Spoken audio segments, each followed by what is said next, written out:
Bonjour, comment ça va? Ah, j'espère que vous allez bien. Enfin, j'espère que ça va, quoi. Hein, on surfe sur les vagues de la vie, hein, comme on dit. Euh, J'avais envie de vous parler du lien qu'il y a entre les enfants qui sont compliqués, on va dire. On va appeler ça comme ça. Difficiles. Que ce soit dans le sommeil, dans le comportement, euh, voilà, dans tout. Peut-être même dans la nourriture. Euh, le lien qu'il y a entre ces enfants difficiles et leur conception. J'ai remarqué, donc je base mes recherches scientifiques sur ce que moi j'ai pu vivre en consultation. Donc je me base sur, je crois que maintenant je dois être à une centaine de personnes que j'ai accompagnées.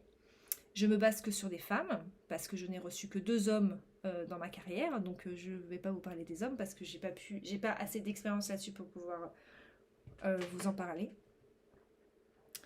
Et le but de cette vidéo, c'est de voir si ça résonne pour vous.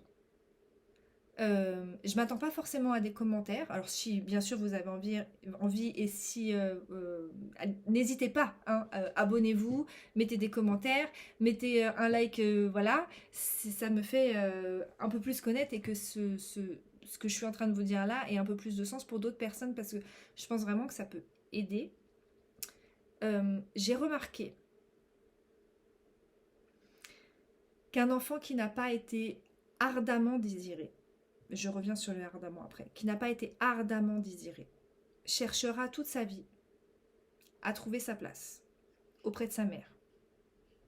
Donc je parle de la maman parce que je n'ai, désolée hein, les mères, hein, on sait qu'on fait notre maximum, hein, mais c'est parce que je n'ai que des exemples de maman et peut-être que c'est le cas aussi pour le papa, mais ça je ne peux pas confirmer parce que ce n'est pas le cas.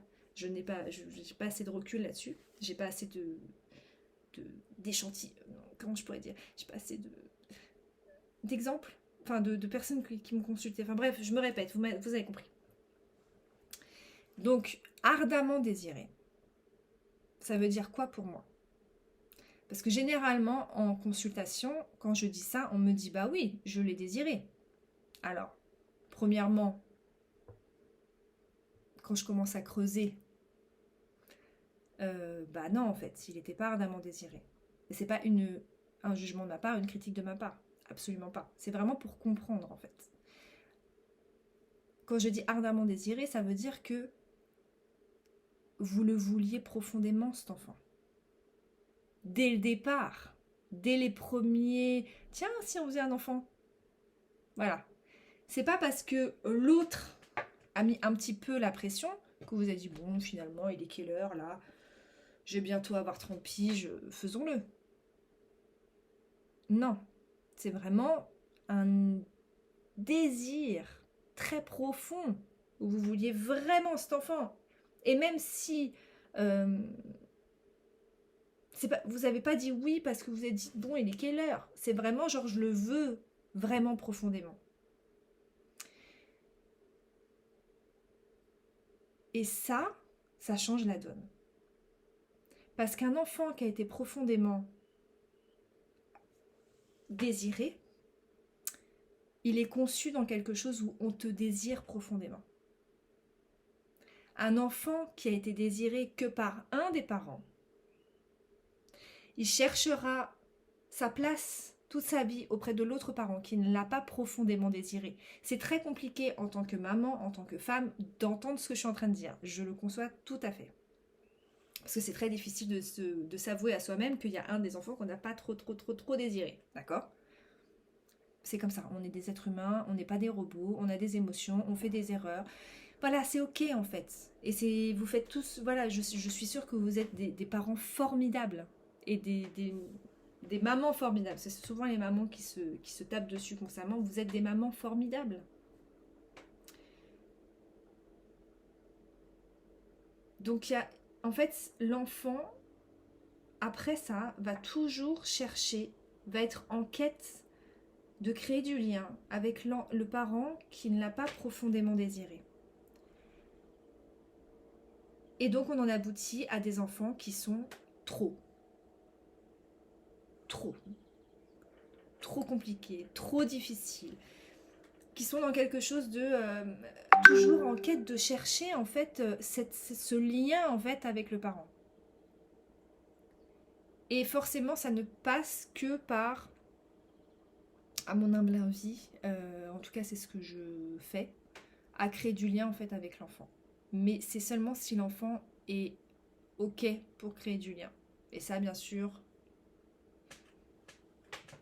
c'est un peu la roulette russe, d'accord? Parce que vous pouvez avoir ce désir de le faire, mais il faut vraiment que l'enfant ait l'envie de le faire aussi, de créer ce lien-là, en fait, de vraiment créer ce lien, de créer ce lien